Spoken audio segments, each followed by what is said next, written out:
افغانستان میں انسانی بحران سنگین ہو گیا ہے۔ افغان شہری انسانی اسمگلنگ، اعضاء کی فروخت اور جبری مشقت کا شکار ہو گئے۔ اقوام متحدہ نے بھی وارننگ جاری کر دی ہے۔ طالبان رجیم کی ناکام معاشی پالیسیوں نے افغانستان کو تباہی کے دہانے پر پہنچا دیا۔ انسانی اسمگلنگ اور شہریوں کا استحصال عروج پر پہنچ گیا۔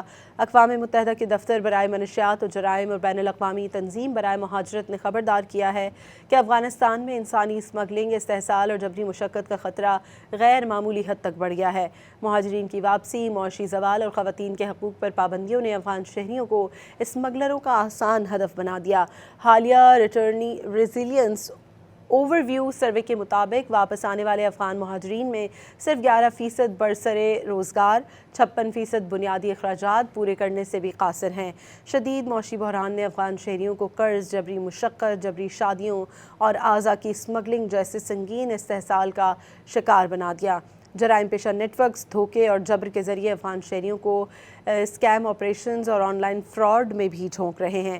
طالبان رجیم کی ناقص حکمرانی، عالمی تنہائی اور منشیات پر مبنی معیشت نے افغانستان کو نارکو ٹیررزم اور خطے میں بڑھتے جرائم کا مرکز بنا چکی ہے۔